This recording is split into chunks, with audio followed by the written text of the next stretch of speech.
Sebelum mendengarkan kajian pada pagi hari ini, izinkan saya sebagai pembawa acara untuk menginformasikan kepada seluruh jamaah sekalian bahwa kajian kita pada pagi hari ini insya Allah akan dibagi menjadi dua sesi.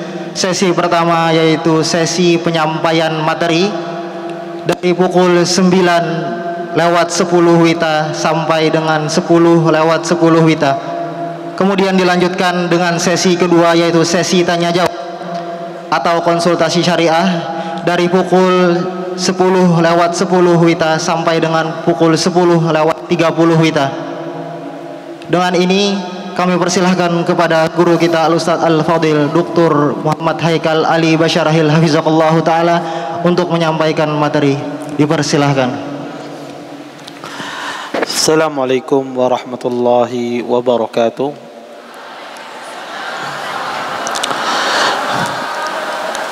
Innal hamdalillah nahmaduhu wa nasta'inuhu wa nastaghfiruh wa na'udzu billahi min shururi anfusina wa min sayyiati a'malina may yahdihillahu fala mudilla lahu wa may yudlil fala hadiya lahu. Asyhadu an la ilaha illallah wahdahu la syarika lahu wa asyhadu anna Muhammadan abduhu wa rasuluh. Fa inna asdaqal hadisi kitabullah wa khairul hadi hadi Muhammadin sallallahu alaihi wasallam wa syarrul umuri muhdatsatuha wa kullu muhdatsatin fid din bid'ah wa kullu bid'atin dhalalah wa kullu dhalalatin fin nar. Amma ba'd. Abna'i talabah rahimani rahimakumullah jami'an. Adik-adik santri-santri yang dimuliakan oleh Allah Subhanahu wa taala.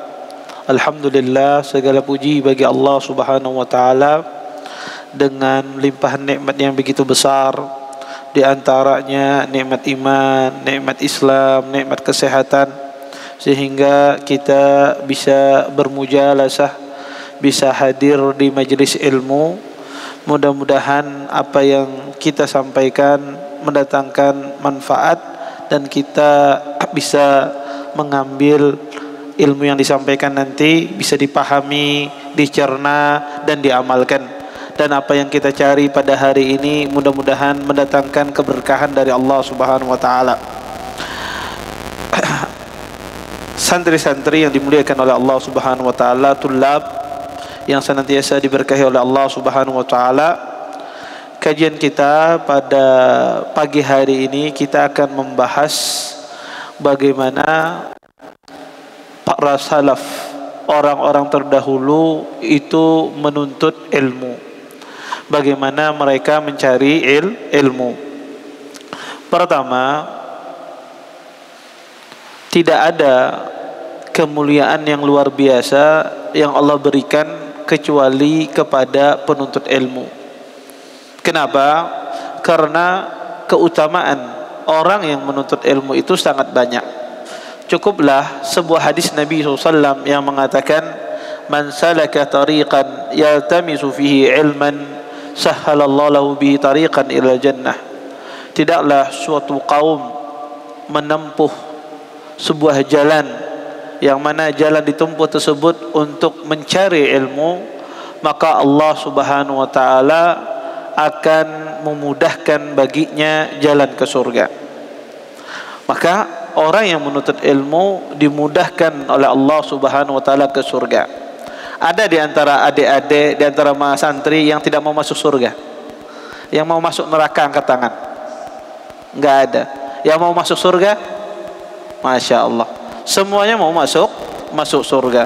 Maka tidak ada orang di dunia ini pasti ingin mau masuk surga. Cara termudah sampai ke surga adalah dengan cara menuntut ilmu. Ya, kalau orang pengen ke suatu tempat misalnya, pengen dari sini pengen ke Jakarta, dia kalau naik sepeda motor, naik mobil, lama apa tidak nyampainya? Lama. Naik kapal mau ke Jakarta, lama tidak? Lama. Tapi kalau naik kapal pesawat, naik pesawat cepat tidak? Cepat. Cuma 1 jam, enggak, 1 jam lebih dikit. dia sudah sampai ke tempat tujuan. Sama seperti itu orang menuntut ilmu. Mau cepat mau masuk surga, caranya adalah menuntut ilmu. Kemudian di antara keutamaan yang Allah berikan kepada orang yang menuntut ilmu ini adalah didoakan oleh makhluk-makhluk yang ada di muka bumi ini. Kata Nabi SAW, hatta hitanul bahar, sampai ikan-ikan di lautan mendoakan kebaikan untuk para penuntut ilmu. Subhanallah, kita didoakan oleh makhluk-makhluk Allah Subhanahu wa taala, dimintakan ampunan untuk kita oleh makhluk-makhluk Allah Subhanahu wa taala. Tentu ini merupakan keberkahan yang luar biasa yang Allah berikan kepada para penuntut ilmu. Taib. Tidak ada perbedaan. Kalau satu yang paham bahasa Arab, maka otomatis juga yang lain itu bisa memahami yang sama. Tetapi apa yang membedakan antara orang yang satu, ini paham, ini hafal, ini tidak paham, ini tidak hafal, apa bedanya? Cara menuntut ilmunya keliru. Yang salah apa? Cara menuntut ilmunya. Bukan dia bodoh, bukan dia tidak pintar, tidak, tetapi cara dia menuntut ilmunya keliru. Maka orang muslim itu tidak ada yang bodoh, orang mukmin itu tidak ada yang bodoh, semuanya pintar. Tetapi yang salah adalah cara dia keliru dalam menuntut ilmu. Itu menyebabkan dia enggak paham, itu menyebabkan dia enggak hafal, itu menyebabkan dia enggak ngerti baca kitab, itu menyebabkan dia nggak bisa berbahasa Arab. Cara menuntutnya yang salah. Kalau semuanya ini cara menuntutnya benar, cara menuntut ilmunya benar, maka semuanya ranking 1, nggak ada ranking 2, semuanya ranking 1. Iya, mau ranking 1 semua? Nggak ada yang mau ranking 1. Mau ranking 1 semua mau. Ya. Semuanya ranking 1. Kalau cara menuntut ilmu yang benar. Terus gimana Ustadz? Cara menuntut ilmu yang benar. Cara menuntut ilmu yang benar, kita kembali bagaimana para ulama terdahulu cara menuntut ilmu. Sebaik-baik metode pembelajaran, cara menuntut ilmu, kita mengikuti cara para ulama salaf terdahulu. Tidak ada metode yang lebih hebat daripada metode ulama salaf zaman dahulu, bagaimana cara mereka menuntut ilmu. Taib.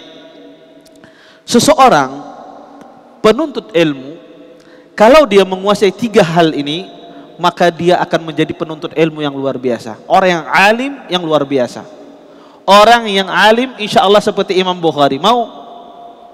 Orang alim memiliki ilmu yang luar biasa kalau dia memiliki 3 hal ini. Apa 3 hal itu? Dan inilah dilakukan oleh ulama-ulama salaf terdahulu. Yang pertama, seorang penuntut ilmu itu harus memiliki hafalan, al-hifdzu. Dia harus memiliki hafalan. Seorang penuntut ilmu itu dia harus menghafal. Kemudian yang kedua, seorang penuntut ilmu itu dia harus suka membaca. Yang kedua apa? Suka membaca. Yang ketiga, seorang penuntut ilmu itu dia harus belajar sama ustadz, sama orang yang besar. Semakin besar ustadz yang dia ambil ilmunya, semakin besar ustadz itu ilmunya, semakin besar dia mendapatkan ilmu. Maka ini rumusnya. Seorang dikatakan dia mau jadi alim, mau jadi orang yang hebat, maka 3 hal ini dia harus miliki. Yang pertama apa tadi? Pertama apa? Gak dengar Ustadz. Apa? Menghafal. Yang kedua, suka membaca. Yang ketiga,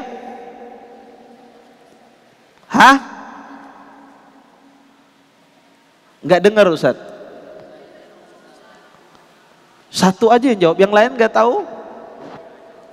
Belajar sama ustadz, mengambil ilmu sama ustadz. Maka 3 hal. Taib, kita akan bedah 3 hal ini, bagaimana para salaf terdahulu mereka hafalan mereka dan kita bagaimana cara kita menguatkan hafalan kita sebagai orang menuntut ilmu. Taib. Pertama, dikatakan orang itu hafal. Dikatakan orang hafal itu ketika dia itqan. Dia bisa ya menyebutkan apa yang ada di dalam hatinya, ya. Kapan saja diminta. Orang ini diminta, kamu hafal apa? Quran. Berapa juz? Saya hafal 30 juz. Coba baca surah. Ini baca surah. Kapan saja diminta dia bisa menyebutkannya. Tidak lupa-lupa. Kalau ada orang yang lupa-lupa, maka itu bukan orang yang hafal. Orang yang hafal itu adalah orang yang bisa menghadirkan setiap saat hafalannya ketika diminta. Kalau berapa juz sudah hafal Quran? 10 juz. Coba baca juz 8. Belum murojaah Ustaz, berarti dia belum hafal. Berarti dia belum hafal. Karena dia tidak itqan. Orang yang dikatakan hafal, kapan saja dia diminta, dia bisa menyebutkan. Maka itu disebut orang yang hafal. Ya. Atau ada seseorang hafal, Ustaz saya hafal Arba'in Nawawiyah. Coba hadis yang ke-25 apa? Oh belum baca Ustaz, belum murojaah, berarti dia belum hafal. Cuma dia punya gelar pernah menghafal, tapi belum hafal. Jadi orang yang hafal itu orang yang bisa menghadirkan kapan? Setiap saat tanpa dia murojaah, tanpa dia melihat kitab. Maka itu dikatakan orang yang hafal. Taib. Lihat bagaimana perhatian para ulama salaf tentang hafalan ini. Berkata Imam Al-A'mash. Tahu A'mash? Ini Imam Ahlul Hadis. Nama beliau Sulaiman ibnu Mihran. Apa kata beliau? Ihfadhu ma jama'tum. Fa innal ladhi yajma' wa la yahfad karrajuli kana jalisan ala khiwanin ya'khudhu luqmatan fayanbadhuha wara'a dhahrih famata tarahu yashba. Kata beliau, hafalkanlah apa yang sudah kalian kumpulkan, apa yang sudah kalian catat, apa yang sudah kalian dengar, apa yang kalian sudah cari, maka itu hafalkanlah, kata beliau. Sesungguhnya orang yang sekedar mengumpulkan saja, ada pelajaran dicatat, muhadarah mendengarkan, sekedar mencatat, kemudian dia tidak menghafal, kata beliau, itu seperti seseorang yang duduk di depannya meja, kemudian dia mengambil makanan satu persatu, dia lempar ke belakang. Ada makanan lagi, dia lempar ke belakang. Kata beliau, kapan orang ini bisa kenyang? Tidak dimasukkan di dalam mulutnya, tetapi dia lempar di belakang. Bisa kenyang nggak? Tidak bisa, nggak dimasukkan di mulutnya, tapi dia lempar ke belakang. Maka seperti itu pula, orang menuntut ilmu di pondok, 12 tahun dia nuntut ilmu di pondok, tapi dia tidak pernah menghafal, maka dia tidak pernah akan mendapatkan ilmu tersebut. Kenapa? Itu seperti makanan, dia lempar ke belakang, makanannya ada di depannya, tapi dia lempar ke belakang. Ya. Makanya Imam Abdul Razak, ya, Imam Abdul Razak ini seorang ulama hadis. Apa kata beliau? Kullu ilmin la yadkhul ma'a sahibi al-hammam fala ta'udhu ilman. Ya. Kata beliau, semua ilmu yang tidak bisa engkau bawa ke kamar mandi, maka itu bukan ilmu. Ya. Dia ilmunya tertinggal di luar kamar mandi. Ya, maksudnya apa? Dia kalau ditanya tentang sesuatu, sebentar saya lihat dulu kitabnya. Sebentar dulu saya lihat jawabannya di kitab. Maka itu bukan ilmu. Ilmu itu yang bersama dia setiap saat. Dan yang bersama kita setiap saat apa? Adalah hafalan. Makanya kata para ulama, orang yang belajar tidak menghafal, maka dia sebetulnya tidak mendapatkan ilmu. Dia tidak mendapatkan ilmu. Karena ilmu itu yang ada pada dada kita, yang setiap saat bersama kita. Ya. Lihat, ya, bagaimana ulama salaf, ya, kehebatan hafalan mereka. kehebatan hafalan mereka dalam menuntut ilmu. Ibnu Abi Asim, seorang ulama hadis, ya. Pernah suatu hari buku beliau hilang ketika terjadi fitnah jins. Terjadi sebuah fitnah di daerah beliau. Buku beliau hilang. Ya, buku-buku hadis beliau hilang. Fa'ada min hifdhihi 5,000 hadisin. Dan beliau pun hadis yang hilang tersebut di buku beliau tulis ulang dengan hafalan beliau sebanyak 5.000 hadis. Subhanallah. 5.000 hadis beliau tulis dengan hafalan beliau. Di sini sanggup menulis hadis Arba'in Nawawi 40 tanpa salah. Ya. Lihat, ini ulama yang luar biasa. Kemudian Imam Qatadah Ibnu Di'amah As-Sadusi, bagaimana hafalan beliau? Perhatikan. Kata Qatadah, "Ma qultu li muhaddisin qad a'idya wa ma sami'at udunai syai'an illa wa'ahu qalbi." Kata Qatadah Ibnu Di'amah As-Sadusi, kata beliau, saya tidak pernah mengatakan kepada seorang muhaddis, seorang ahli hadis, ulangi apa yang engkau sebutkan. Tidak pernah saya katakan ulangi, tidak pernah. Segala sesuatu yang saya dengar dari telinga saya, langsung saya hafalkan, langsung saya menghafalnya. Apa saya dengar, langsung saya hafalkan. Makanya Imam Ahmad bin Hanbal memuji Imam Qatadah ini. Apa kata beliau? Kana Qatadah ahfadhu ahlul Basrah, la yasma'u syai'an qad illa hafidhah, quri'a alaihi sahifatu Jabir marratan wahidah fahafidhaha. Kata Imam Ahmad, Imam Qatadah ini orang yang paling hafal, paling kuat hafalannya di kota Basrah. Tidak pernah dia mendengar sesuatu kecuali dia langsung menghafalnya, langsung dia hafal. Pernah dibacakan kepadanya hadis-hadis Jabir, hadis-hadis dari sahabat Jabir, itu hadisnya sangat banyak, dibacakan kepada beliau, langsung beliau hafal. Iya. Maka ini kehebatan para ulama terdahulu. Contoh yang lain, Ishaq ibn Rahuyah. Ishaq ibn Rahuyah ini siapa? Ahlul hadis. Kata beliau, iya, Ishaq ibn Rahuyah, beliau menyebutkan 11.000 hadis. Berapa hadis? 11.000 hadis di majlis beliau, dan muridnya melihat di kitab. Beliau menyebutkan 11.000 hadis di majlis beliau. Fama akhta'a kharfan wa ma zada kharfan. Beliau tidak salah walaupun satu huruf, dan tidak kurang dan tidak melebihi walaupun satu huruf. Persis plek seperti di bukunya, 11.000 hadis. Taib.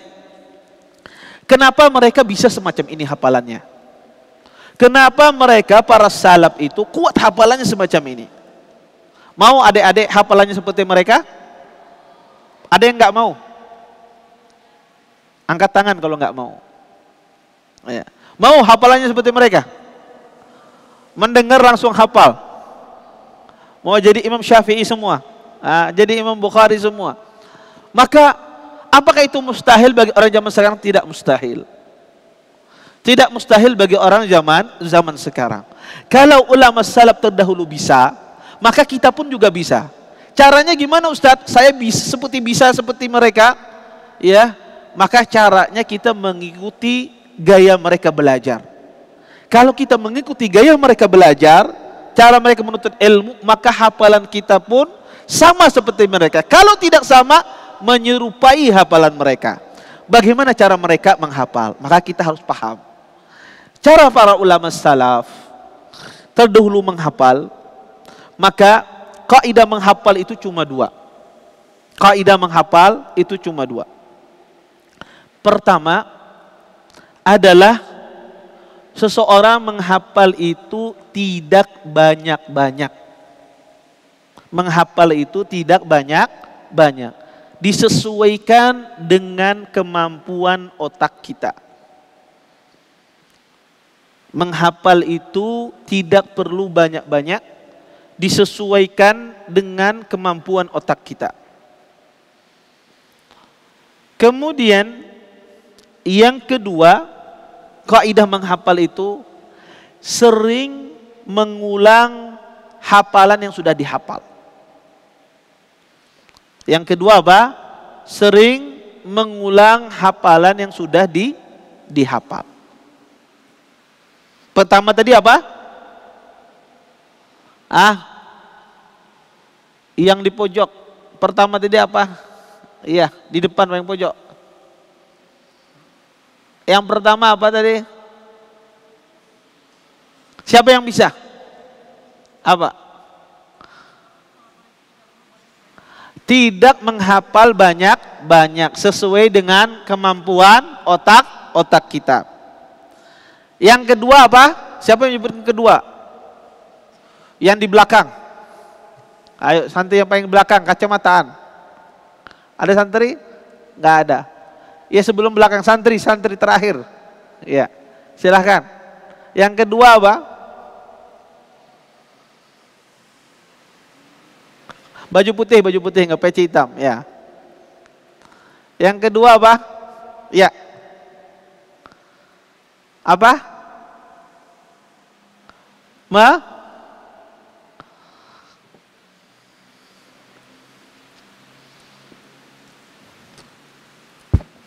Sering mengulang hafalan. Sering mengulang hafalan. Taib. Kita akan bahas satu persatu dulu. Kenapa kita katakan menghafal itu jangan banyak-banyak, disesuaikan dengan kemampuan? Itu berdasarkan hadis Nabi SAW.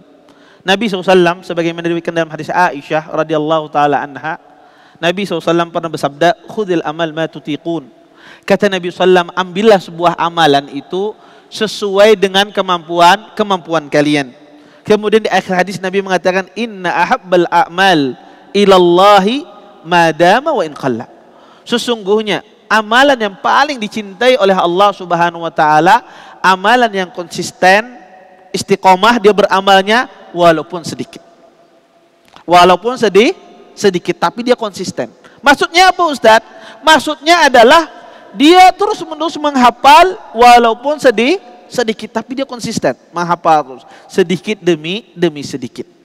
Kenapa? Karena orang yang menghafal banyak tidak sesuai dengan kemampuannya, maka dia akan cepat lupanya. Sehingga dia cepat hafalannya, dalam sejam banyak hafal misalnya, hafal 10 hadis misalnya, di dalam 1 jam misalnya. Kemudian tunggu saja 1 hari, 2 hari, hilang dah. Ya, hilang hafalannya. Kenapa? Karena otaknya tidak sanggup. Otaknya tidak mampu. Maka kita itu ketika menghafal sesuai dengan kemampuan kita. Makanya perhatikan sahabat yang mulia Abdullah bin Umar. Taib, di sini ada hafal surah Al-Baqarah. Siapa yang sudah hafal surah Al-Baqarah? Ada yang hafal? Enggak ada yang hafal. Siapa yang hafal? Angkat tangan. Angkat tangan. Enggak ada yang hafal surah Al-Baqarah. Tapi yang sudah hafal 3 juz mana? Ada yang hafal 3 juz?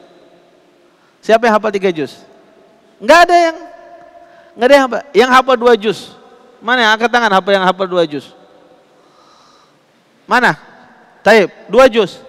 Berapa lama menghafal 2 juz? Berapa tahun menghafal 2 juz? Atau berapa bulan? Berapa lama menghafal Quran 2 juz? Apa? Berapa lama?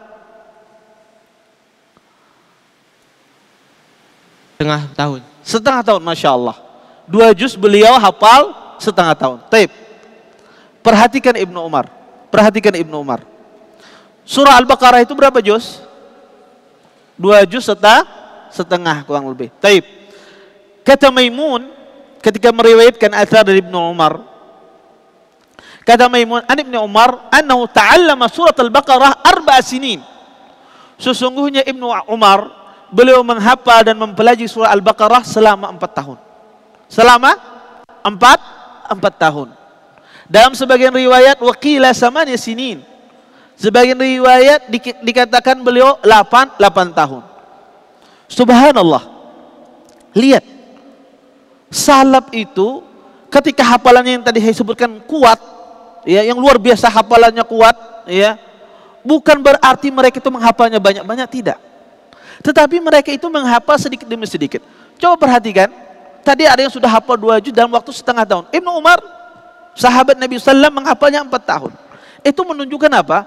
Mereka menghafalnya sangat sedikit, tetapi dengan itqan. Ya, ketika diminta, ayo sebutkan surah apa, mereka bisa. Karena dikatakan orang yang hafal, dia bisa menghadirkan setiap saat. Sufyan Ats-Tsauri, ada yang kenal Sufyan Ats-Tsauri? Sufyan Ats-Tsauri rahimahullah ta'ala, kata beliau, kuntu atil A'mash wa Mansur fa asma' 4 ahadis atau 5 ahadis antarifu karahiyatan an taksur wa taflit. Kata beliau, kata Sufyan Ats-Tsauri, Sufyan Ats-Tsauri ini Amirul Mukminin di dalam ilmu hadis, orang yang luar biasa, hafalannya sangat kuat dalam ilmu hadis. Apa kata beliau? Lihat, orang yang hafalnya begitu kuat. Saya datang setiap hari kepada A'mash dan kepada Mansur, guru beliau, mendengarkan hadis. Yang saya dengarkan cuma 4 atau 5 hadis saja. Setelah itu saya pergi, kata beliau. Kenapa? Karena saya takut kebanyakan menghafal sehingga saya lupa. Maka metode yang benar menghafal yang dilakukan oleh para salaf, mereka menghafal itu sedikit demi sedikit. Maka Ustadz, ulun ini kadang-kala menghafal cuma Al-Quran itu cuma 1 ayat, cuma 2 ayat, lakukan, hafalkan, tapi konsisten. Hafalkan, walaupun saya mampunya otak saya 1 ayat, 2 ayat, lakukan. Ketimbang menghafal 5 ayat, kemudian dia suka lupa. Atau dia sering lupa.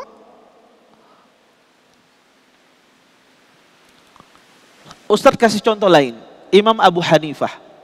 Tahu, ada yang pernah dengar Imam Abu Hanifah? Ini Imam Abu Hanifah, ini ulama fikih yang luar biasa. Imam Abu Hanifah rahimahullahu ta'ala, beliau bersama Hammad ibni Abi Sulaiman. Ya, bersama Hammad ibni Abi Sulaiman.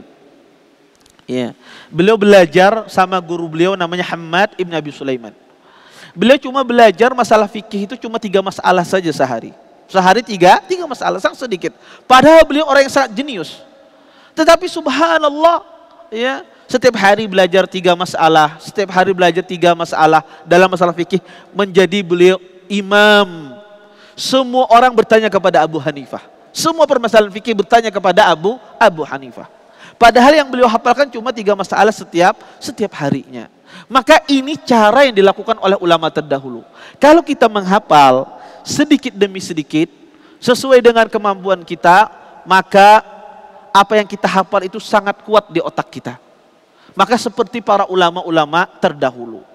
Kesalahan orang menghafal sekarang ini, menghafal banyak-banyak, cepat-cepat, menghafalnya banyak, kemudian begitu cepat pula dia lupanya. Itulah kenapa banyak yang hafal Quran 30 juz tapi kada ingat-ingat. Ya, kada ada hafal-hafalnya. Ya, atau hafal Quran 5 juz ketika ditanya sering lupa.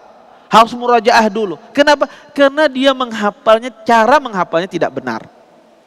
Tidak sedikit demi sedikit. Yang penting menghafal itu adalah itqan. Ya, itqan itu adalah orang setiap saat, kapan saja dia ditanya dia bisa. Itu yang paling penting. Bukan saat itu hafal, 2 jam lagi lupa. Enggak. Menghafal itu dia hafal kuat, ingat terus dia setiap saat. Itulah yang dikatakan hafalan. Kemudian yang kedua, agar hafalan kita sama dengan hafalan orang yang terdahulu, at-tikrar, suka mengulang yang dihafal. Berkata seorang ulama, Al-Hasan ibn Abi Bakar An-Nisaburi, berkata Imam Al-Hasan ibn Abi Bakar An-Nisaburi, kata beliau, la yahsulul hifdz hatta yu'ad 50 marrah. Seseorang, kata beliau, tidak mungkin dia memiliki hafalan yang kuat sampai dia mengulang apa yang dia hafal itu sebanyak 50 kali. Sebanyak berapa kali? 50 kali. Kalau menghafalnya banyak, sanggup gak mau mengulang 50 kali? Gak sanggup. Tapi kalau hafalannya sedikit, dia menghafal sedikit demi sedikit, dia menghafal Quran 1 baris sehari misalnya, atau 2 baris sehari misalnya, maka dia bisa mengulang sampai 50 kali dalam sehari. Ya, sehingga hafalannya sangat kuat. Hafalannya sangat kuat. Kenapa? Karena seringnya dia mengulang pelajarannya. Berkata Yahya bin Ma'in, ini seorang ulama hadis. Apa kata beliau? Kata beliau, lam naktubul hadis 50 marrah laula lam naktubul hadis. Laula lam naktubul hadis 50 marrah ma aradna. Kata beliau, kalaulah kami tidak menulis hadis itu sebanyak 50 kali, maka saya tidak tahu hadis tersebut. Maka saya tidak hafal, kata beliau. Lihat, Ibnu Ma'in. Ya, beliau ingin menguatkan hafalannya dengan cara menulis, ya diulang sampai 50 kali tulisan beliau. Kalaulah tidak demikian, kata beliau, kami tidak menghafal hadis tersebut. Sehingga Imam Ibnu Ma'in menjadi imam yang luar biasa. Menjadi imam yang luar biasa. Maka dengan cara ya seorang tersebut mengulang hafalannya. Ustadz, haruskah 50 kali saya mengulang? Tidak harus. Tetapi sering-sering diulang. Minimal berapa kali Ustadz hafalan itu diulang? Minimal 10 kali. Seseorang dia mengulang hafalan yang dia hafal itu minimal 10 kali. Dia ulang dalam sehari apa yang dia hafal, maka itu menjadikan orang tersebut tidak pernah lupa. Kemudian ya, maka yang kalian hafal itu menghafal seperti surah Al-Fatihah. Ada yang lupa surah Al-Fatihah? Ada yang lupa nggak surah Al-Fatihah di sini? Ada yang lupa? Semuanya ingat? Ada yang tidak hafal? Semuanya hafal? Iya. Kenapa semuanya hafal? Karena sering diulang. Berapa kali kita sehari mengulang surah Al-Fatihah? 5 kali. Itu yang wajib. Belum lagi adik-adik, santri-santri sholat sunnah. Kenapa kita tidak pernah lupa surah Al-Fatihah? Karena sering diulang-ulang. Maka hafalan itu kalau sering diulang-ulang, dia tidak akan pernah lupa. Kemudian, kalau kita tahu tadi kunci menghafal tadi cuma 2, menghafal sesuai dengan kemampuan. Yang kedua sering apa? Taib. Kemudian apa sebab-sebab yang bisa menguatkan hafalan kita? Sebab-sebab agar hafalan kita ini kuat dan tidak lupa. Ya, sebab-sebab agar hafalan kita ini tidak lupa. Pertama, banyak-banyak berdoa kepada Allah Subhanahu wa taala. Banyak-banyak berdoa kepada Allah Subhanahu wa taala. Allah Subhanahu wa taala berfirman di dalam Al-Qur'an, "Ud'uni astajib lakum." Kata Allah Subhanahu wa taala, berdoalah kepadaku, niscaya akan aku kabulkan. Maka Allah Subhanahu wa taala menyuruh kita berdoa. Maka doa itu merupakan pintu kebaikan. Merupakan pintu kebaikan bagi setiap orang. Ketika orang tersebut berdoa kepada Allah Subhanahu wa taala, maka Allah mudahkan baginya pintu kebaikan. Dan tidak mustahil orang yang lambat hafalannya, ya saya lambat Ustadz. Kenapa lambat hafalannya? Ya saya kalau duduk di majelis, duduk di kelas sering tidur misalnya. Ya sering guring misalnya, sehingga nggak ada hafal-hafal. Ya, saya ini Ustadz susah sekali menghafalnya. Ya, nggak bisa, lambat saya hafalannya. Maka perbanyaklah doa kepada Allah Subhanahu wa taala. Tidak mustahil Allah mudahkan hafalan antum dalam sekejap. Ya, perhatikan Imam Bukhari. Pernah dengar nama Imam Bukhari? Ada yang tahu nama Imam Bukhari? Ada yang kenal Imam Bukhari? Gak ada yang kenal. Imam Bukhari punya kitabnya apa? Sahih Bukhari. Imam Bukhari punya kitab namanya apa? Sahih Bukhari. Taib. Imam Bukhari ini imam yang luar biasa. Tahu Imam Bukhari itu dulunya apa? Buta beliau. Beliau sejak kecil buta, tidak bisa melihat. Beliau lahir buta. Ya, sejak kecil tidak bisa melihat. Tetapi ibunya subhanallah berdoa siang malam. Ibunya menangis karena Allah, berdoa siang malam. Subhanallah, pada suatu malam ibunya bermimpi bertemu Nabi Ibrahim. Kemudian sesungguhnya kata Nabi Ibrahim, anakmu telah dikembalikan seperti semula. Kemudian terbangun ibunya dari tidurnya. Dari tidurnya tiba-tiba dia mendapati Imam Bukhari bisa melihat. Subhanallah. Maka doa itu sangat luar biasa. Maka banyak-banyak berdoa agar dimudahkan hafalan, agar diberikan kemudahan hafalan oleh Allah Subhanahu wa taala. Kemudian yang kedua, agar hafalan kita kuat. Yang kedua, tinggalkan maksiat. Meninggalkan apa? Maksiat. Bagaimana cara meninggalkan maksiat? Ya. Kenapa meninggalkan maksiat ini menguatkan hafalan? Karena maksiat itulah sebab kita dialihkan oleh Allah untuk menghafal. Akibat perbuatan maksiat, otak kita ini susah menghafal. Akibat perbuatan dosa, kita kada hafal-hafal. Makanya Ibnu Mas'ud, sahabat yang mulia, mengatakan, "Inni la ahsibur rajul yansal ilm kana ya'lamuhu lil khati'ah kana ya'maluha." Kata Abdullah bin Mas'ud, saya menganggap orang itu lupa ilmunya yang dia pelajari akibat perbuatan dosa yang dia kerjakan. Maka perbuatan dosa itu mengurangi hafalan.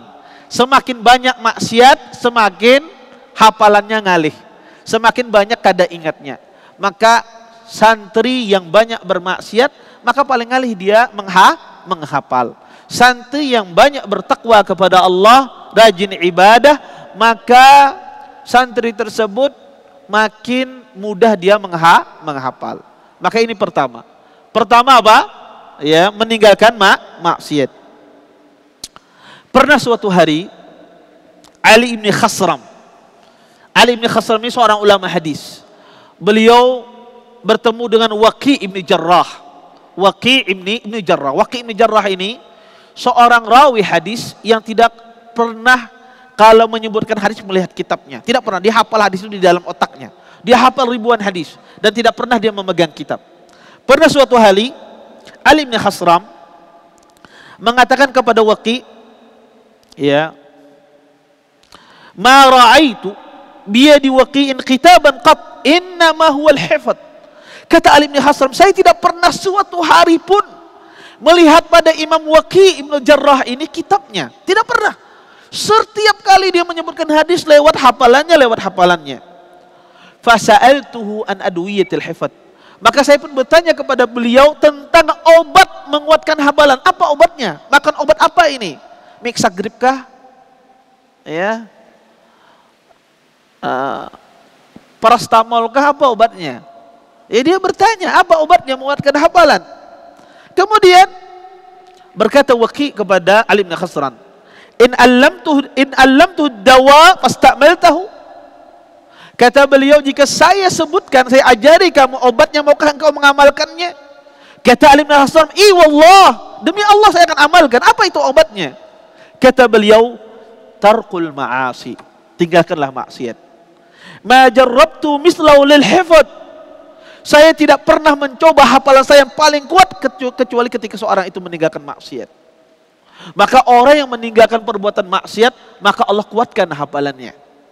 Allah kuatkan hafalannya. Kemudian yang ketiga, yang menguatkan hafalan, al-ihtimam, serius memperhatikan. Serius memperhatikan. Kenapa? Sebab orang itu tidak hafal-hafal karena serius memperhatikan. Membaca setumat, menghafal setumat, pikirannya kemana-manakah, ke rumah, hendak bulik, hendak makan ayam bakar, hendak makan ya ayam Kentucky, ya pikirannya ke rumah, ya pikirannya kemana-mana, tidak fokus terhadap apa yang dia hafal. Maka ini salah. Maka orang yang menghafal hendaknya dia fokus apa yang dia hafal. Perhatikan Imam Bukhari rahimahullah ta'ala mengatakan, kata Imam Bukhari, la a'lamu syai'an anfa'u lil hifdhi min nahmatir rajul wa mudawamatin nazar.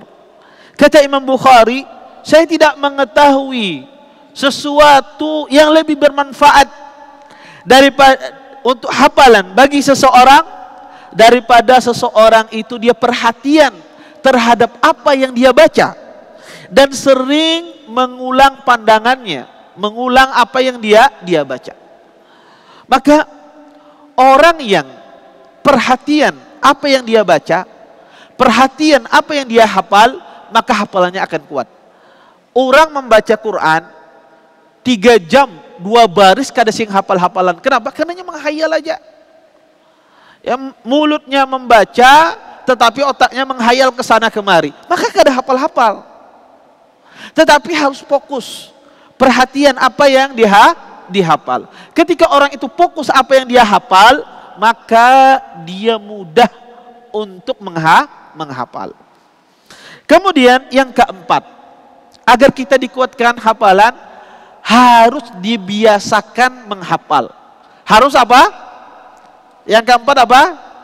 Membiasakan untuk menghafal. Kenapa harus dibiasakan menghafal? Karena orang yang tidak terbiasa menghafal, pertama kali ngalih. Menghafal 1 kalimat aja ngalih benar. Doroba apa artinya? Memukul. Kemudian takut lagi, doroba apa artinya? Nah, kenapa tadi kadingat ulun Ustaz teh? Orang pertama kali menghafal itu pasti ngalih. Maka harus dibiasakan. Kalau dia sudah biasa menghafal, maka mudah dia untuk menghafal. Makanya berkata Imam Az-Zuhri, Imam Ahlul Hadis, kata beliau, perkataan yang sangat indah. Innar rajul, kata beliau, liyatlub wa qalbu sya'bun minasyu'ab la yalbas illa ayyasira wadiyan la yudha'u fi syai'un illa iltahamahu. Kata beliau, kata Imam Az-Zuhri, apa kata beliau? Sesungguhnya seseorang ketika dia menuntut ilmu, maka hatinya ini pertama kali itu bercabang-cabang, ya, banyak cabangnya, banyak jalannya. Kemudian tidak terus dia menuntut ilmu, maka cabang-cabang jalan yang begitu banyak berubah menjadi lembah. Berubah menjadi lembah. Lembah itu seperti ini, ya, semacam mangkok, ya, ada semacam mangkok semacam ini, semacam piring. Kemudian kalau hati itu sudah menjadi mangkok, menjadi lembah, maka ditaruh di sana apapun tidak akan keluar. Maka dia langsung menangkapnya, langsung masuk ke dalam. Ya, mangkok kalau antum taruh keluar enggak? Antum taruh sesuatu di sana pasti langsung masuk. Maka semacam itu pula kata beliau hafalan. Orang kalau menuntut ilmu pertama kali susah dia, tapi setelah itu hatinya siap. Apa saja dia hafal langsung dia ingat. Apa saja yang dia baca langsung dia ingat. Kenapa? Karena dia sudah terbiasa. Maka harus dibiasakan menghafal. Pertama kali susah, yang kedua susah, yang ketiga susah, yang keempat susah, yang kelima susah. Setelah 10 mudah bagi dia. Apa saja dia dengar langsung dia hafal. Apa saja dia membaca sesuatu langsung dia hafal. Kenapa? Karena dia sudah terbiasa menghafal. Maka biasakan menghafal. Kemudian yang kelima, ya, agar seseorang tersebut, ya, dikuatkan oleh Allah Subhanahu wa taala hafalannya, dia beramal. Ya, dia beramal dengan ilmunya. Orang yang mengamalkan apa yang dia hafalkan, maka dia tidak akan lupa. Orang yang mengamalkan apa yang dia hafalkan, maka dia tidak akan lupa. Misal, hari ini belajar sholat malam, ya, kemudian dia sholat malam, maka dia tidak akan lupa hadis yang dia hafalkan. Hari ini belajar tentang masalah puasa Senin Kamis misalnya, maka kemudian dia amalkan, maka dia tidak akan lupa apa yang dia pelajari. Maka ilmu itu harus diamalkan. Makanya Imam Asy-Sya'bi mengatakan, kunna nasta'inu ala hifdzil hadis bil amali bihi. Kami dulu, ya, nasta'in, ya, untuk menguatkan hafalan kami, agar menjaga hafalan kami dengan beramal. Kemudian Yang keenam, agar hafalan kita ini dikuatkan oleh Allah Subhanahu wa taala, carilah waktu yang pas untuk menghafal. Mencari waktu yang pas untuk menghafal. Dan waktu pas yang menghafal itu adalah waktu di saat orang sepi. Waktu di saat orang sepi. Di saat sepi itu kapan? Dua keadaannya. Di waktu malam dan di waktu subuh pagi. Maka waktu menghafal di waktu subuh itu waktu yang sangat terbaik. Dan waktu menghafal di waktu malam, di sholat maghrib atau setelah habis isya, di keheningan, maka itu waktu yang paling terbaik untuk menghafal. Maka menghafal di pagi hari, di waktu subuh dan di malam hari adalah lebih bagus hafalan itu ketimbang di waktu siang hari. Baik itu di sore hari ataukah di siang hari. Maka mencari waktu yang pas. Jangan menghafal itu di waktu yang tidak pas. Di waktu guring siang menghafal, kan di siang hafal-hafalan. Ini hendak istirahat. Ya. Tidak pernah hafal-hafalan. Tapi cari waktu pas untuk menghafal. Waktu yang terbaik untuk menghafal itu di waktu subuh dan di waktu malam. Karena di saat itulah keheningan. Maka mudah bagi seseorang itu menghafal apa yang dia hafal. Kemudian yang ketujuh, ini terakhir, adalah sering-sering memurajaah hafalannya. Hafalannya sering dimurajaah. Kalau nggak dimurajaah, maka lupa dia hafalannya. Makanya berkata Abdullah bin Mas'ud, "Tadzakarul hadis, fa inna hayatahu mudzakaratuhu." Kata beliau, wahai para pemuda, wahai para penuntut ilmu, tadzakaru, saling mudzakarah kalian, saling murajaahlah sesama kalian. Ya, hadis, sesungguhnya hidupnya ilmu itu dengan mudzakarah. Makanya adik-adik itu harus cari teman. Panggil temannya satu orang atau siapa temannya, yuk kita murojaah. Kamu tadi ngapal apa? Saya ngapal surah Al-Insan. Kamu ngapal apa? Saya ngapal surah Al-Muluk. Yuk murojaah. Saya setor dulu, kamu nyetor sama saya. Maka mudzakarah dalam ilmu itu menguatkan hafalan. Itu menguatkan hafalan. Maka ini 7 hal yang bisa menguatkan hafalan kita. Yang pertama apa tadi? Siapa yang bisa menyebutkan yang pertama? Lupa kah? Apa yang pertama? Berdoa kepada Allah. Yang kedua di sini ya. Yang kedua di sini. Yang kedua apa? Meninggalkan maksiat. Yang ketiga apa? Terus serius memperhatikan. Yang keempat apa? Taib. Yang keempat, yang kelima mengamalkannya. Yang keenam mencari waktu yang pas. Yang ketujuh sering-sering murojaah. Inilah kunci kaidah. Kalau ini dilakukan, maka kalian seperti siapa? Imam Bukhari. Kalau ini dilakukan, maka seperti Imam Syafi'i, Imam Syafi'i. Kenapa? Karena ini kuncinya, dan inilah metode salaf yang mereka lakukan zaman dahulu. Ya, tetapi ini perlu dicatat poin yang penting. 2 hal ini poin yang penting. Ketika menghafal ada 2 hal yang harus diperhatikan. Tidak boleh menghafal itu sesuatu yang salah. Kalau salah sudah menghafal, misal membaca Quran, kemudian salah bacaannya, maka jangan dihafalkan. Harus diulang betul-betul, jangan sampai salah. Jangan sampai dimasukkan di otak kita ini sesuatu yang salah. Harus dimasukkan di otak kita ini sesuatu yang benar. Karena ada sebagian santri, dia ingin menghafal, sudah ya, yang penting semuanya benar, nggak apa-apa salah sedikit. Akhirnya kesalahan itu menempel di otaknya terus menerus seumur hidup, kadang-kala ingin meninggalkan kesalahan tersebut. Kenapa? Karena dimulai dari sesuatu yang salah. Maka kalau salah misalnya harakatnya, langsung cepat-cepat dibenerin. Jangan diteruskan, nanti gampang, saya benarkan nanti pada hafalan kedua. Enggak, benarkan saat itu. Jangan sampai masuk di hati kita ini sesuatu yang salah. Yang kedua, dalam menghafal itu harus dikeraskan suaranya. Jangan menghafal diam. Enggak. Menghafal itu harus dikeraskan suaranya, harus dengar telinga kita. Kenapa Ustadz?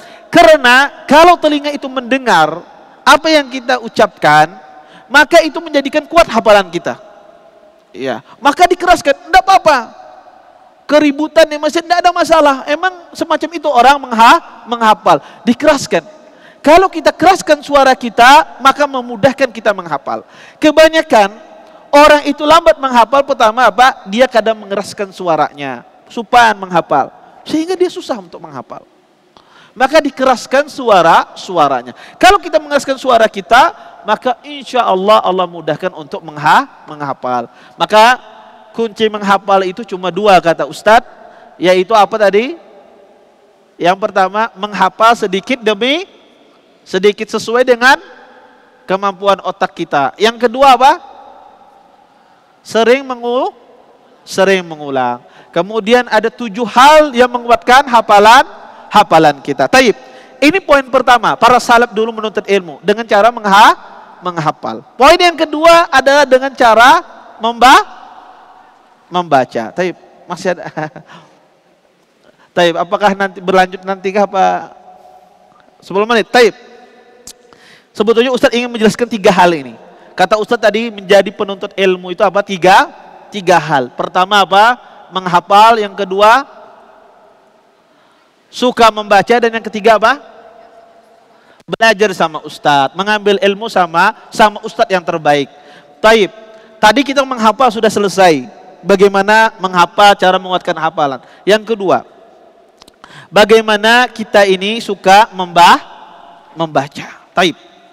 Adik-adik, ikhwan, ya, santri yang dimuliakan oleh Allah Subhanahu wa taala, maka seorang muslim, seorang penuntut ilmu, kalau dia ingin menjadi penuntut ilmu yang kuat, selain dia suka menghafal, maka dia juga harus suka membaca.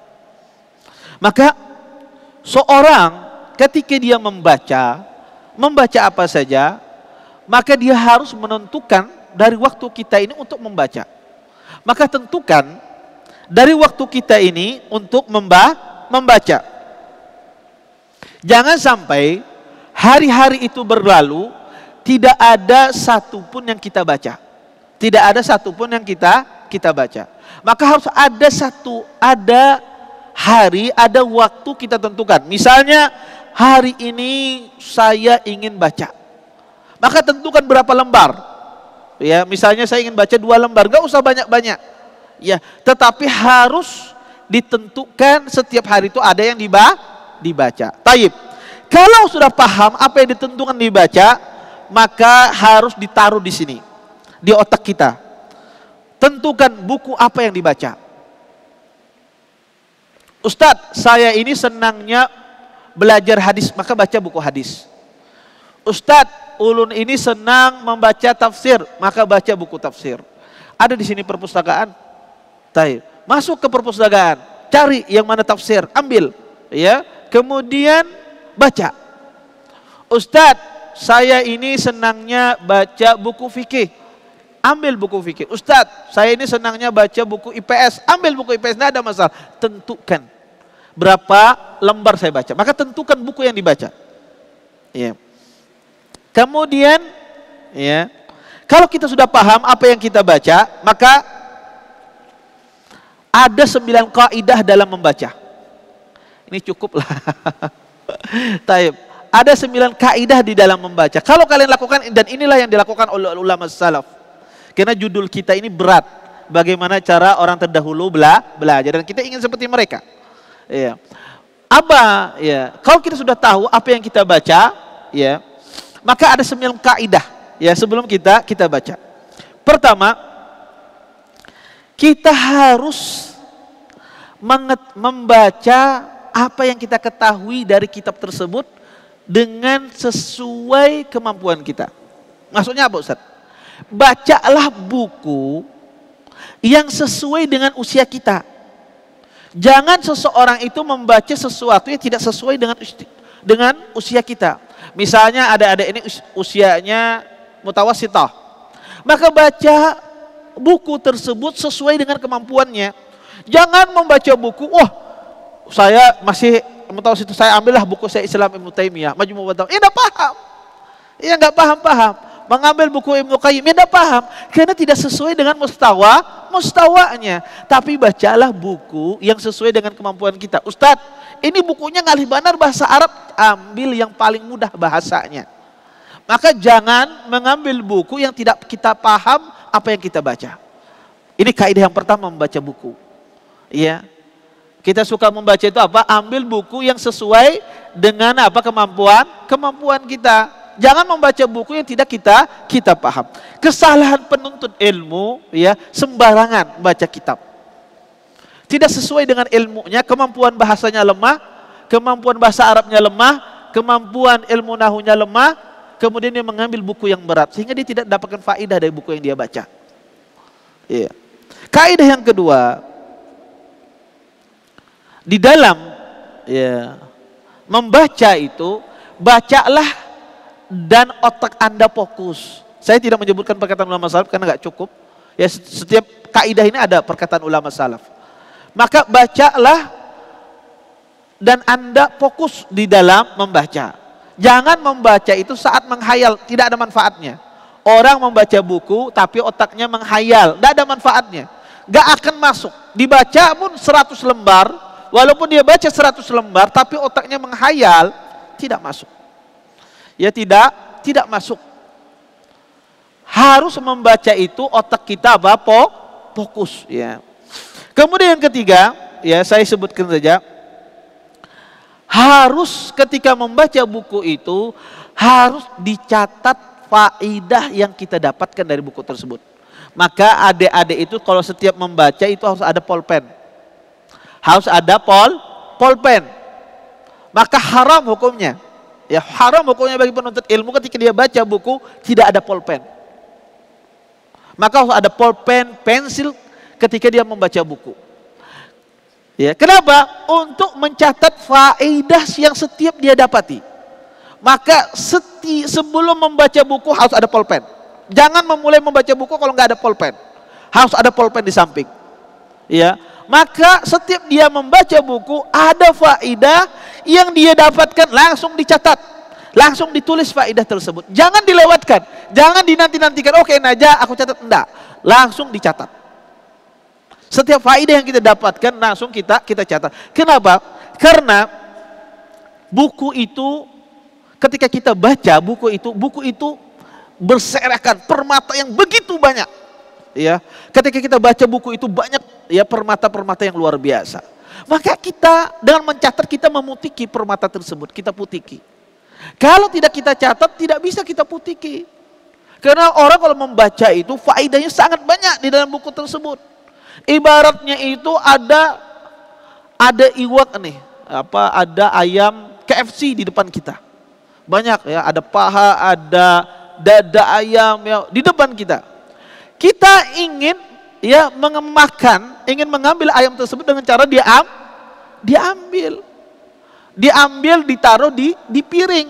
Ini ingin mengambil piringnya kadeda, ya, mendatanginya pun kada kau apa karena mengambil ayamnya. Maka seperti itu pula ilmu. Ketika kita baca buku itu banyak memiliki faedah.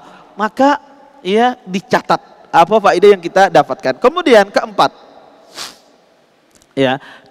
ya tadi sebagaimana saya sebutkan harus ya seseorang membawa penanya ketika dia membaca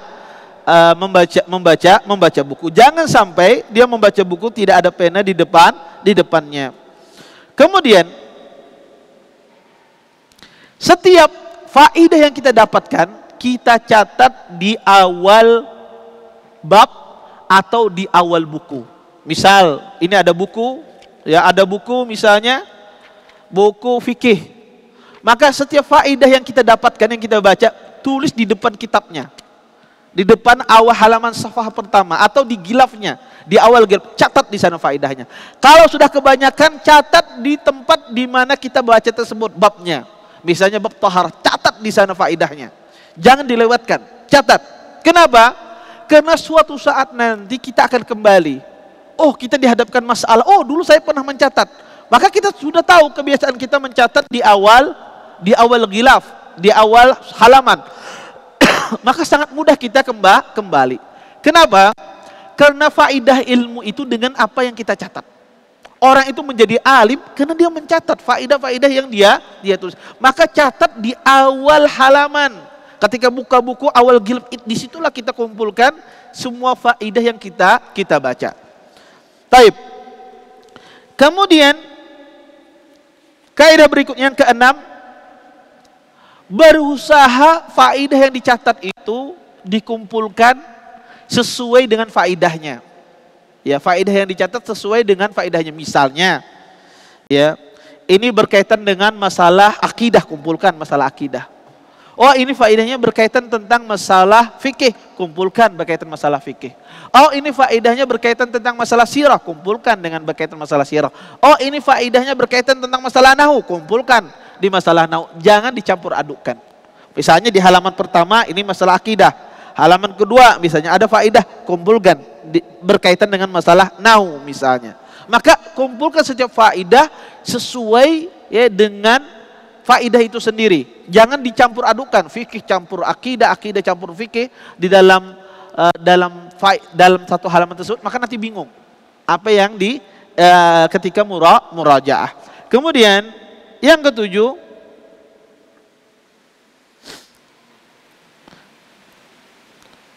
yang terbagus seseorang ketika dia membaca kitab, ya kalau seandainya tidak menulis, dia memiliki daftar. Dia memiliki daftar buku. Ya kalau seandainya itu buku perpustakaan, bukan buku, maka bawa buku. Bawa buku. Maka catat faedah yang kita dapatkan. Ya, catat faedah yang kita dapatkan. Ya, maka paling terbagus adalah kita memiliki buku. Ya, walaupun bukunya kecil tidak ada masalah. Yang penting buku itu dibawa bersama kita. Dengan itu, ya, seseorang banyak mendapatkan faedah dari ilmu yang dia baca. Kemudian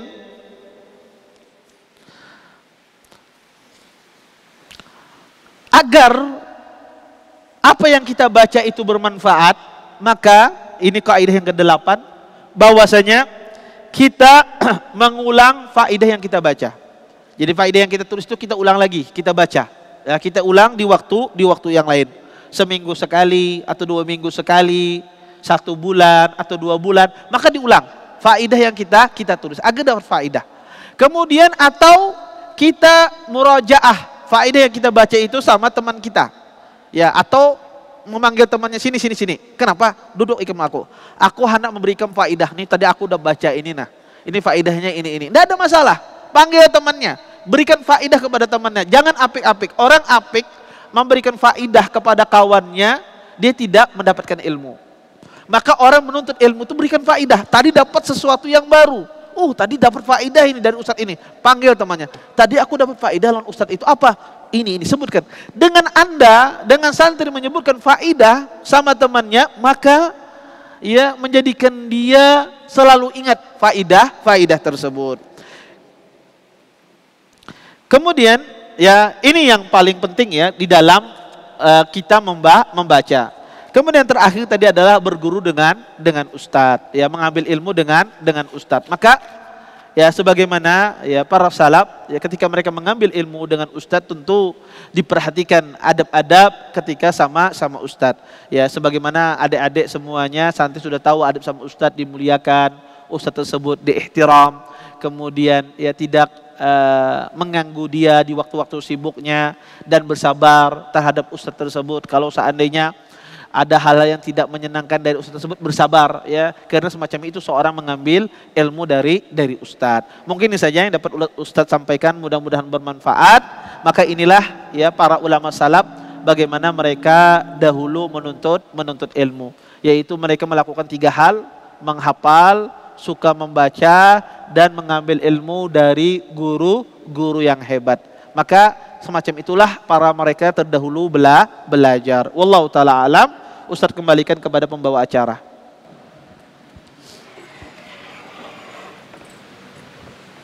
Kami ucapkan syukron wa jazakallahu khairan ya Ustadz atas materi dan nasihat yang telah disampaikan. Selanjutnya kita beranjak ke sesi yang kedua, sesi tanya jawab atau konsultasi syariah. Maka dari itu Dipersilakan kepada para santri sekalian yang ingin bertanya secara langsung untuk mengangkat tangannya. Adapun untuk santriwati yang ingin bertanya, panitia telah menyediakan kertas di bawah layar LCD.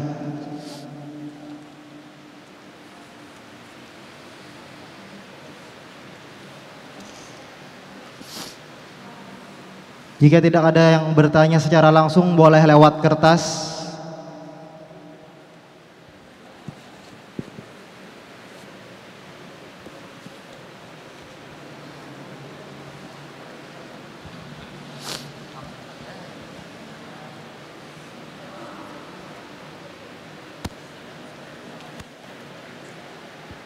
Kembali dipersilahkan kepada seluruh santri, jika ada yang ingin bertanya secara langsung agar mengangkat tangannya atau bisa melewati kertas. Adapun untuk santriwati yang ingin bertanya, panitia telah menyediakan kertas di bawah layar LCD.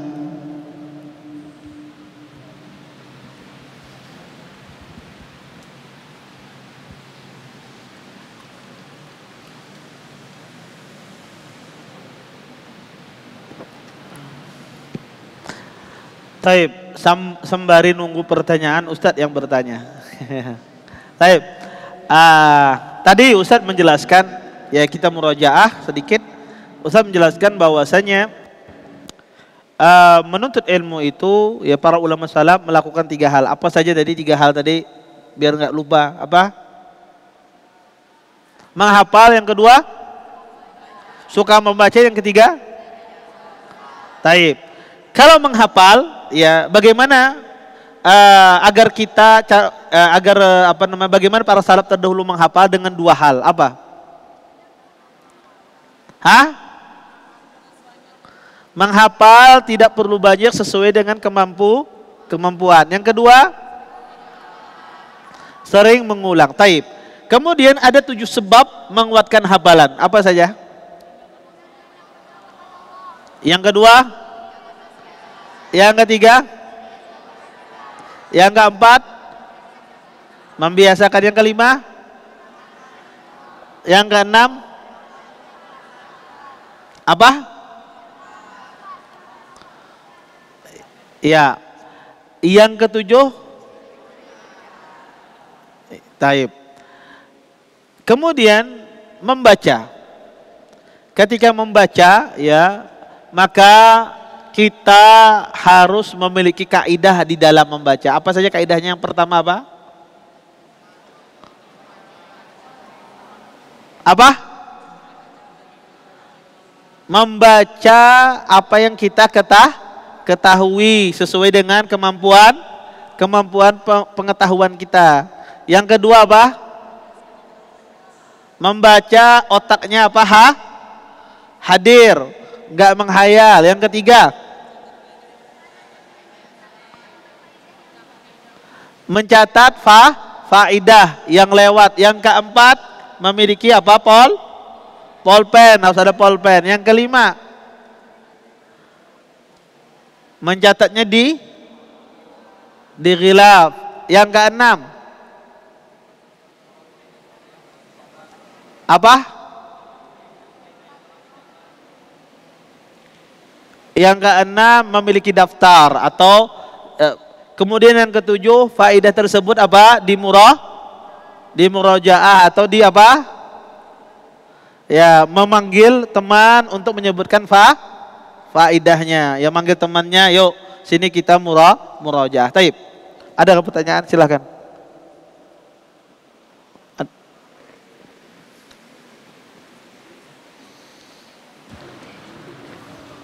Bismillah. Ahsanallahu ilaikum ya Ustaz. Dalam sebuah hadis bahwa disebutkan bahwa binatang-binatang turut mendoakan para penuntut ilmu. Yang jadi pertanyaan di sini adalah apakah binatang-binatang itu semua dari jenis hewan atau seperti apa Ustaz? Iya. Ya, jazakumullah khair atas pertanyaannya. Para ahlul ilm menyebutkan disebutkan oleh para ulama dari penjelasan hadis tersebut. Ada sebagian hadis itu menyebutkan hitanul bahar, ya ikan-ikan di lautan. Ya, sebagian ahli ilmu mengatakan itu semua binatang. Ya, semua binatang itu mendoakan kebaikan bagi para penuntut ilmu. Ya. Kalau seandainya cuma kalau ikan saja mendoakan bagi penuntut ilmu, berapa jumlah ikan di lautan? Banyak sekali. Ya, jutaan, miliaran. Ya.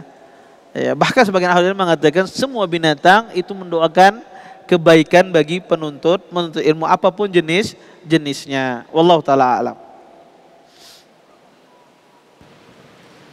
Taib, dipersilakan. Apakah ada pertanyaan secara langsung dari para santri sekalian?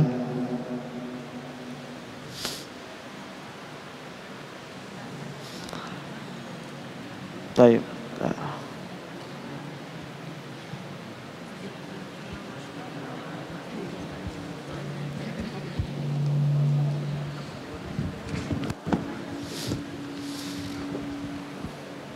Assalamualaikum Ustaz. Ahsanallahu ilaikum.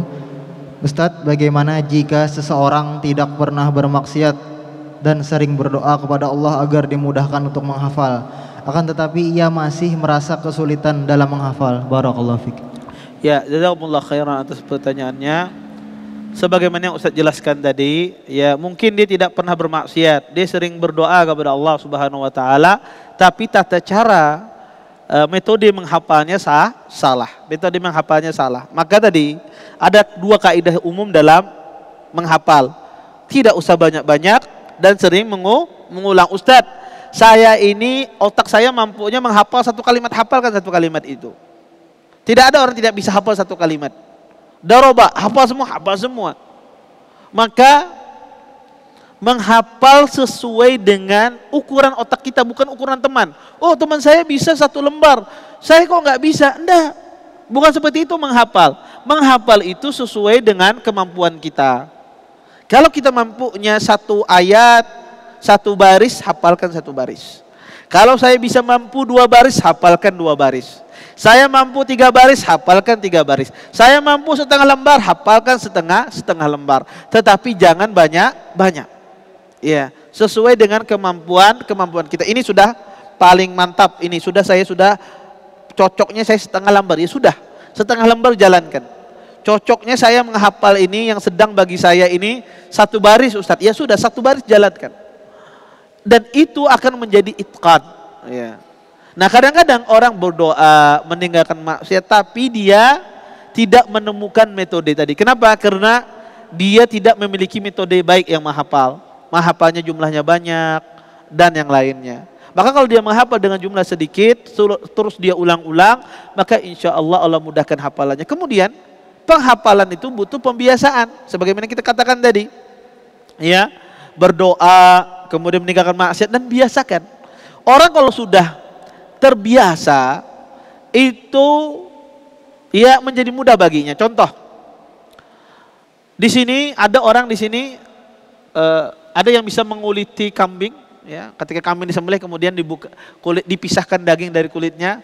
Itu pertama kali orang belajar, itu mungkin butuh dia berjam-jam. Ya, mungkin bisukan sampai sore, mungkin gasing tuntungan, mungkin bolong-bolong. Kenapa dia belum terbiasa? Tapi 2 hari, 3 hari, 4 hari, 5 hari, sudah bertahun-tahun, mungkin dia menguliti itu butuh cuma waktu 5 menit, 7 menit saja. Yang asalnya 1 hari 1 malam, dia butuh 5 menit, 7 menit. Kenapa? Karena dia sudah terbiasa. Atau naik ke masjid ini misalnya, dari lantai bawah ke masjid, ke lantai 3. Uyuh kada? Uyuh. 5 kali bolak-balik sehari uyuh kada? Uyuh. Tapi kalau sudah terbiasa, mudah saja, ndak uyuh. Kenapa? Karena sudah kebiasaan. Semacam itu pula orang menghafal. Kalau dia sudah terbiasa, maka dia mudah baginya. Maka kalau tadi cara-cara yang Ustaz sebutkan tadi dilakukan, maka insya Allah dimudahkan oleh Allah Subhanahu wa taala untuk dia menghafal. Wallahu taala alam. Baik. Ada lagi yang lain?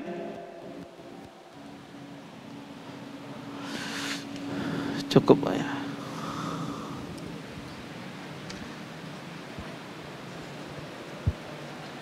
Alhamdulillah, dengan ini berakhirlah rangkaian acara kajian kita pada pagi hari ini. Kami ucapkan jazakallahu khairan wa barakallahu fiik ya Ustadz atas apa yang telah disampaikan pada pagi hari ini. Semoga yang telah disampaikan tadi bermanfaat dan dapat kita amalkan dalam kehidupan sehari-hari. Kami mewakili dari Panitia Tahil Ilmi dan DKM Umar bin Khattab mengucapkan jazakumullah khairan wa barakallahu fikum kepada seluruh santri sekalian yang telah berhadir di Masjid Umar bin Khattab. Dengan itu kita tutup acara kajian kita pada pagi hari ini dengan membaca doa kafaratul majelis.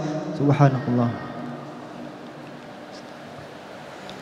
Assalamualaikum warahmatullahi wabarakatuh.